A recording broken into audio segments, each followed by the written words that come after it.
Good morning and welcome to Algebra 1 with Miss Betsy. Today we're going to be talking about how we multiply radicals together.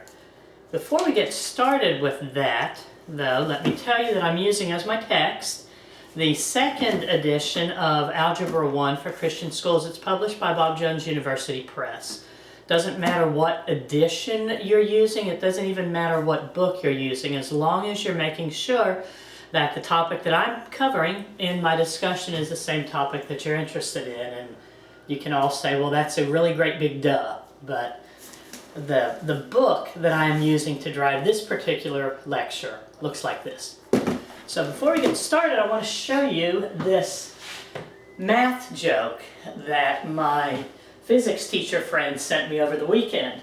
And this was actually on a poster, but I believe this was actually an actual question on a test and an actual answer. So we have a right triangle here with legs of 3 centimeters and 4 centimeters, and the hypotenuse here is x. And the instructions on the test question were find x. And here's what the solution was that the student wrote. Here it is. And that was the solution. So if you're a math nerd, you think that's quite hilarious. And then the rest of the story is that, if you think it's a simple answer, it isn't, or it's probably wrong. But anyway, let's go ahead and pray, and we'll dive right into this. Father, thank you for the beauty of the spring around us and for the rain that we got just over the weekend. I ask, Father, that you would bless us with rain, Lord. We need it so badly here in our area. And help us, Lord, to follow you, to have our ears finely tuned to your direction to us, and help us to understand the material before us today. In Jesus' name, amen.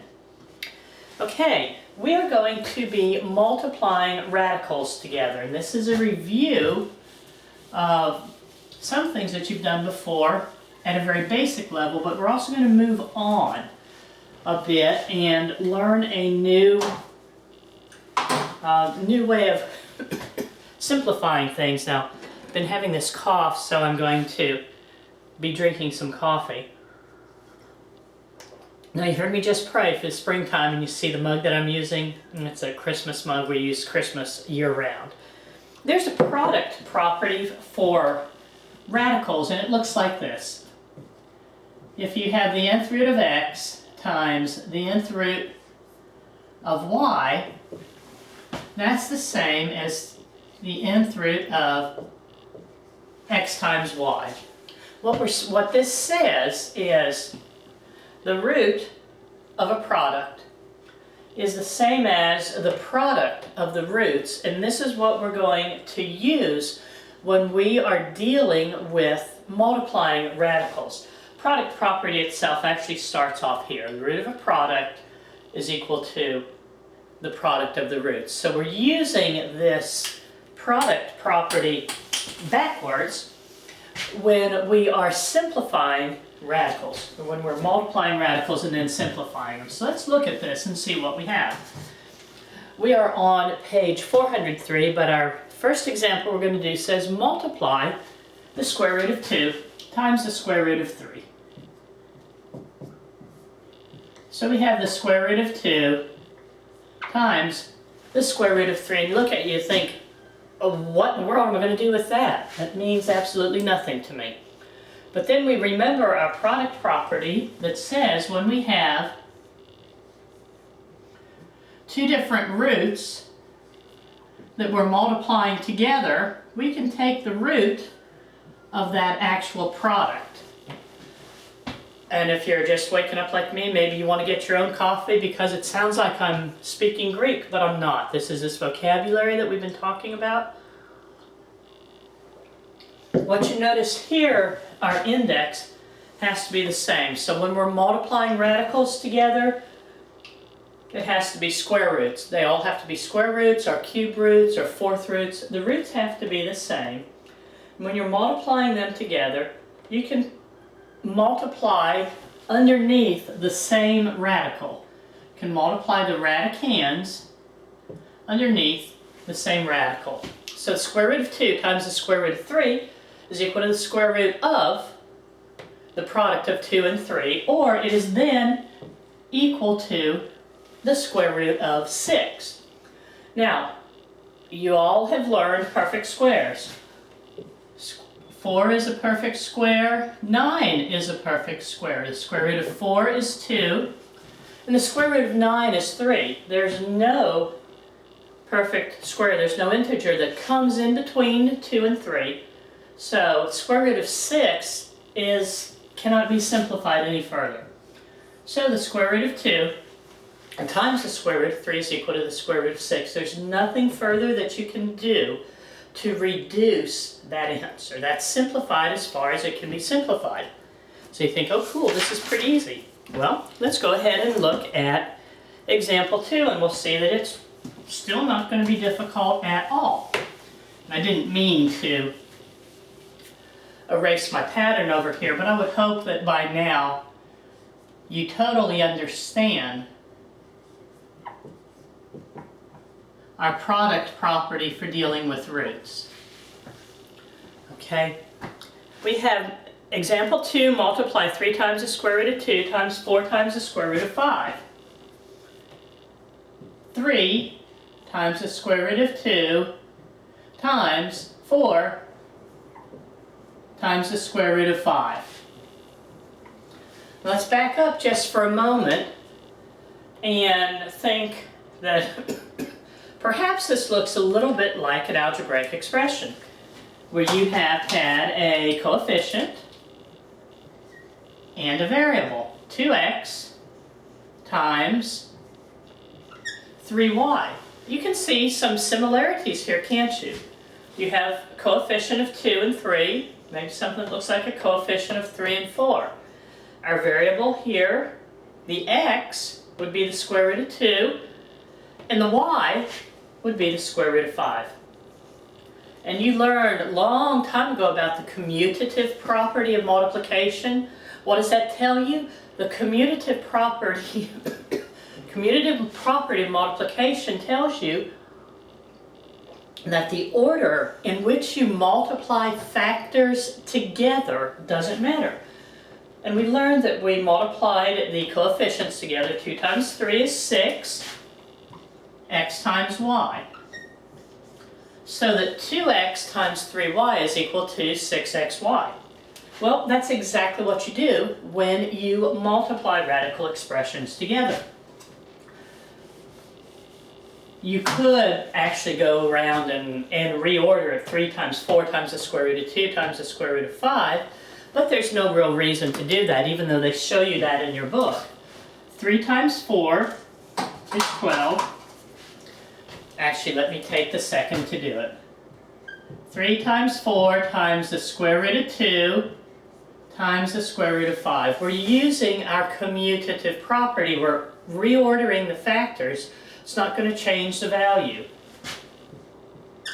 3 times 4 times the square root of 2 times the square root of 5. We multiply both of those together. If you're thinking, am I writing more steps than you have to? Yes, you don't have to write all of these steps. Using this simply to teach.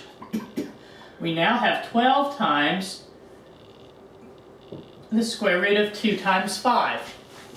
We're using our product property. That's what's really important to be working on with this section. So we now have 12 times the square root of 10. There's no perfect square in here. 2 times 5, neither of these are perfect squares. So the solution to example 2, which asks us to multiply together 3 times the square root of 2 and 4 times the square root of 5, is 12 times the square root of 10. Now let's see what happens when we get something that you're not going to be able to reduce so quickly. We're going to multiply together the square root of 12 and the square root of 4. This is example number 3. Square root of 12 times the square root of 4. Now you might think, well, we're going to use our product rule. Our product rule tells us that when we have the product of roots, that's the same as the root of the product. So we're just going to multiply these together. Example 3, this becomes the square root of 12 times 4, which is the square root of 48. Okay. Is that simplified? Well, let's see, 6 squared is 36, 7 squared is 49, so 48 is not a perfect square. Are we finished? Well, if you had this answer over here as an answer to a problem that was 16 over 24, would that be completely finished? Well, no, because that fraction has not been reduced to lowest terms. There's a common factor of 8 in both the numerator and the denominator. So in order for this to be simplified to lowest terms, what would it be? 8 2/3?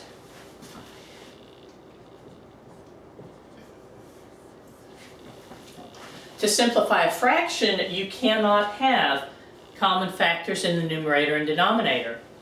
When you simplify a root, there cannot be any perfect powers under there.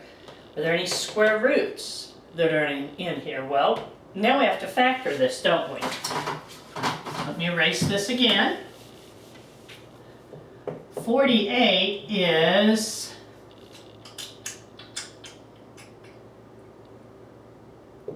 16 times 3, isn't it? 3 times 16? 16 is 4 squared, isn't it? Okay, well, we now have 16 times 3. Break that, what's the square root of 16? The square root of 16 is 4. So you have 4 times the square root of 3. And that looks pretty awkward, and it looks pretty like there's not very much of a pattern here. That's because this is not the best way to do it. I stepped through it in a way to illustrate to you the awkwardness of not simplifying your radicals first. You could see this was 16 times 3. You could see that 48 is 4 times 12. And then there's a perfect square there, but there's still another perfect square hidden in there. You could go ahead and prime factor everything. This is the way that they suggest that you do this. Let's go ahead and start over again.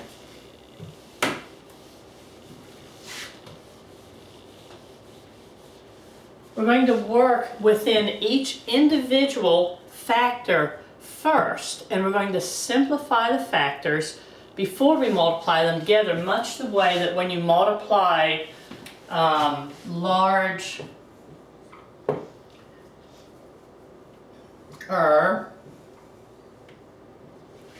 fractions together. You could say that this is 24 over, what, 144? But it's going to save you time if you reduce your common factors of 8 and of 3 first. So that's what we want to use the same principle over here.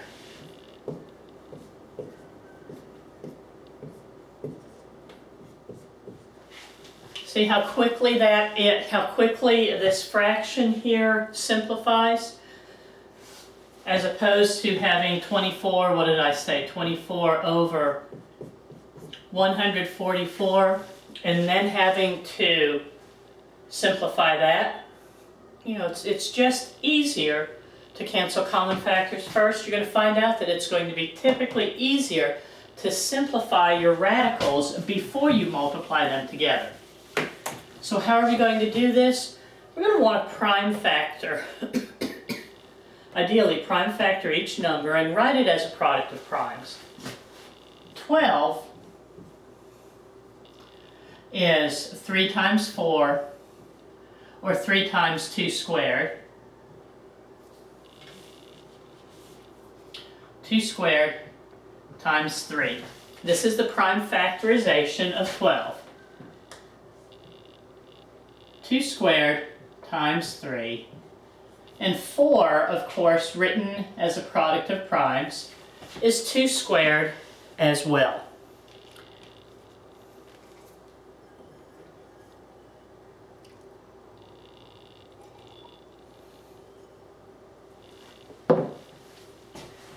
We already know what this square root of 2 is. So we're going to have, let me go ahead and look at this book here and see what they're doing.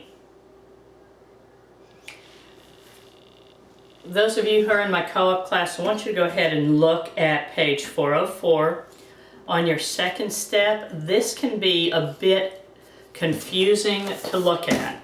Okay, this is a side illustration here,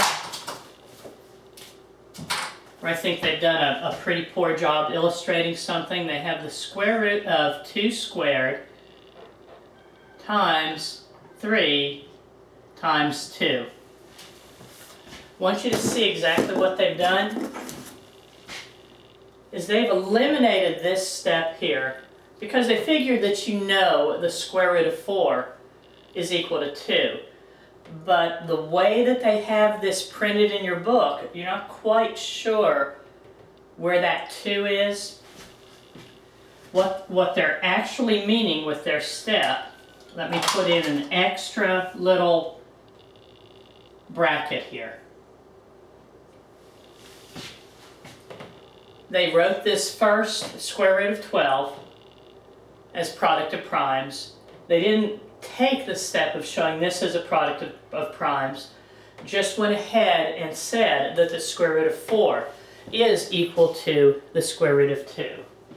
Now, they pick up at this and say, okay, if we have the square root of 2 squared times 3, you remember that when you have this, the index and the power is the same, square root of 2 squared is 2. What do you have remaining in here? 2 times the square root of 3. And then you have that second factor of 2 there at the end. So you now have 2 times the square root of 3 times 2 again. 2 times 2 is 4 times the square root of 3. Okay? Everybody understand this?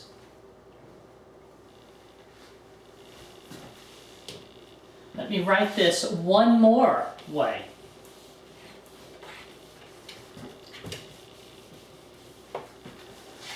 We have the square root of 2 squared times 3 times 2 squared. This is practice that you've had practice that you've had taking roots. Take the square root of 2 squared is 2. That goes outside the radical sign. Can you take the square root of 3? No. 3 remains in here. Can you take the square root of 2 squared? Yes. The square root of 2 squared is used as a factor outside the radical sign. So we have 2 times 2 times the square root of 3. This is the only thing that's left underneath the radical sign. We have 4 times the square root of 3. Just another way that you can find this solution. It might be that I've gone several different ways and none of you were confused in the least, but I wanted to take the time to show you those different approaches. Let's go ahead and look at example number 4 now. Let's see what we have. Example 4 says multiply the cube root of 1125 times the cube root of 63. And at the bottom of our text they give you a formula or a list of instructions for what you want to do when you are multiplying radicals. And the first thing that they say is simplify each radical. Okay? Then you're going to multiply the coefficients, you're going to multiply the radicals together, and then you simplify the entire solution. So we're going to simplify each radical before we multiply together.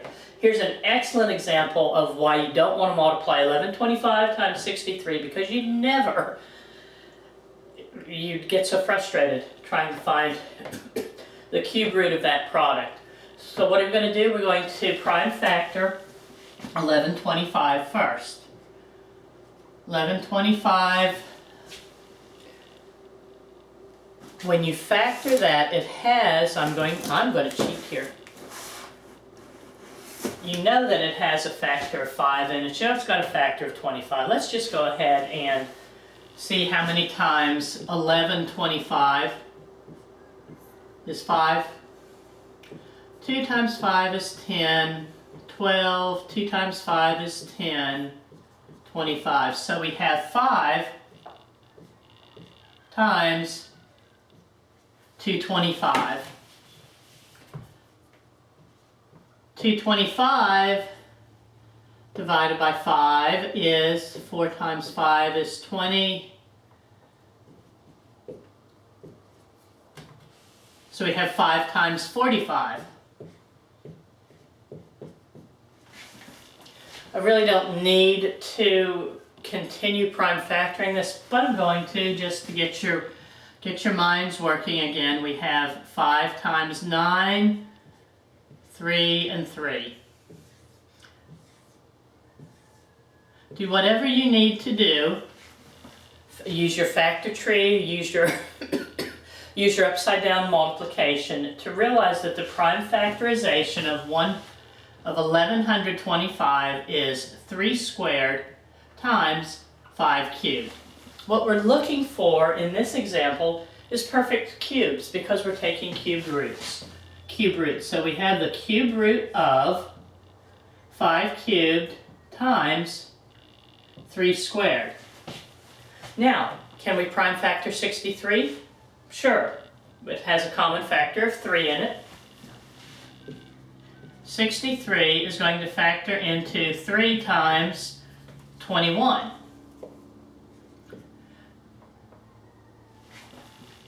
Really? It's going to factor into 3 times 21. 21 is 3 times 7. So the prime factorization of 63 is 3 squared times 7. So we want the cube root of 3 squared times 7. Now when we're looking for perfect cubes, you obviously have to have an exponent of a 3 in order for there to be a perfect cube, and there's nothing here. So you might think, well, I'm not going to be able to do anything, but what do you see? We've got a 5 cubed, we have a 3 squared, and we've got a 3 squared. So something's going to be going on with those 3 squareds. Let's see what happens next. Our first step to multiplying radicals says simplify each radical. How can we simplify this? We have a perfect cube here, 5 cubed. So we now have 5 times the cube root of 3 squared. Over here we put these parentheses around this to make this more obvious. We have the cube root of 3 squared times 7. There's nothing in this prime factorization here that will allow us to simplify it any further. So now what we're going to do is need to multiply these together. What do? We multiply the coefficients. 5 times 1, so we have 5 times the cube root of 3 squared times 3 squared times 7. Do you see what we did? I'm pointing over here where it used to be, we used our product property. The product of the roots is the same as the root of the product, nth root of x, times the nth root of y is equal to the nth root of x times y. We're just putting the product of these factors here all underneath one radical sign. All right? What do we have now? We have the fifth root 5 times the cube root of 3 to the 4th times 7. Okay, is this all coming back to you? How are you going to want to do this? Cube root of 3 to the 4th gives us a factor of 3 outside the radical symbol, 3 times 5, times the cube root of 3 times 7. We have 4 factors of 3. 4 minus 3 is 1. So we have one factor of 3 left underneath the radical symbol and a factor of 3 outside. 3 times 5 is 15 times the cube root of 21. And that is what our solution is, simplified from cube root of 1125 times the cube root of 63. Going to take some focus on your part. It's going to take you being willing to go step by step by step and not get in too big of a hurry, and look carefully. Make sure you're not missing perfect powers. I know you can do this though. Now let's move on to this one where we have some variables that we're multiplying together. This next example is going to be easier than the last one that we did. Okay, multiply 6ab times 2bc. Square root of 6ab times the square root of 2bc. And I think this is example number 5. Example 5, multiply the square root of 6ab times the square root of 2bc. Use our product rule. We cannot simplify either of these radicals yet, can we? Nope. 6ab times 2bc. Just going to write the product underneath the radical. You could have ab squared c. Gone ahead and skip this step here, showed your multiplication immediately, but when you're beginning to do this, the more steps that you write out, frequently the easier it will be for you to understand what's going on. Can we simplify this product now? Yeah, we've got a perfect square in here, don't we? This becomes 4 times 3ab squared c. We're looking for perfect square roots underneath the radical symbol. We're going to put those outside the radical. They come before. Square root of 4 is 2. Cannot take the square root of 3. Cannot take the square root of a. Square root of b squared is b. You cannot take the square root of c. So, the product of 6 times the square root of ab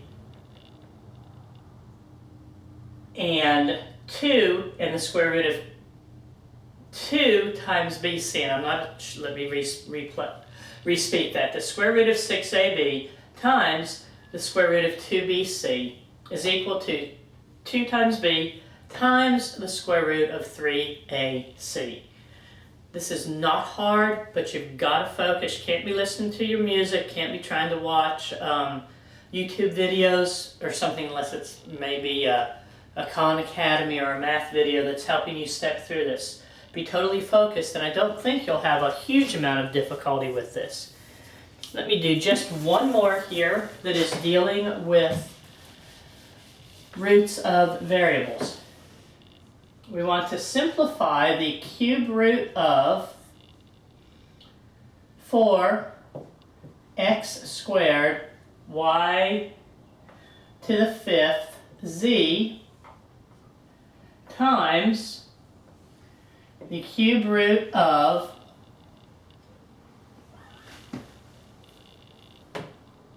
8x y. What are we going to do first? First step says factor the numbers into primes. So we have the cube root of 2 squared times x squared y to the 5th z. Make sure that your radical symbol extends over every factor that belongs underneath that radical sign. Then we have times the cube root of 2 cubed times x times y. Now we want to bring this product all together, multiplying this radicand and this radicand underneath the same radical symbol. So we now have the cube root of, what is 2 squared times 2 cubed? It's 2 to the 5th. X squared times x is x cubed. Y to the 5th times y is y to the 6th times z. Now let's review. How did I come up with x cubed? When the bases are the same, you add the exponents. X squared times x to the 1st, x to the 2 plus 1 is x cubed. X y to the 5th times y, you have an exponent of 5, you have an exponent of 1, so you have y to the 6th. And if you look at your book, you now have the cube root of 2 to the 5th, x cubed, y to the 6th, z. Now, they are using the idea of dividing the exponent by the root to find the perfect cubes that you have in here. This is where you're using fractional exponents. So this now becomes, let me make sure that I've got this right, yes. Remember when I was showing you how to go back and forth between fractional exponents and roots. The index is before the radical, so it's the bottom, so this becomes, and the exponent is the numerator. The index is on the bottom. The index is before the radical symbol. It's on the bottom of the fraction. So we have x to the 5/3. I'm sorry, 2 to the 5/3. X to the 3 over 3. Y to the 6 over 3. Z to the 1/3. Okay, this is what they want you to be, what they're showing you here. Two different ways to write this same statement. What do you do next? Going to divide each exponent by the index to determine perfect cubes. You've got to go back to, I believe it's section 2.10.1. 10.1 and 10.2 will review for you how to do this. So 2 to the 5/3 is 2 times 2 squared. Let me see. 2 times 2 over 3. We now have times x times y squared times z to the 1/3. Hang in here with me. I'm stepping through what they've done in your book. Let me make sure that I've gotten it correct myself. 2, and my glasses are just not working. 2 times 2 to the 2/3 x y squared z to the 1/3. Now we're going to put this back into the notation where we're using our radical symbol. These fractional exponents are going to stay underneath the radical symbol. So we have 2 times x times y squared times the cube root of 2 squared times z. 2 to the 2/3 is 2 squared, the cube root of 2 squared. Z to the 1/3 is the cube root of z. If you cannot go back and forth between fractional exponents and radical symbols, you're going to have a horrible time. And I apologize that the z is so messy. You now have 2x y squared times the cube root of 4z. Check your book, 2xy squared times the cube root of 4z. This is the method that they use showing fractional exponents. Let me show you the other way that I have done. Fractional exponents.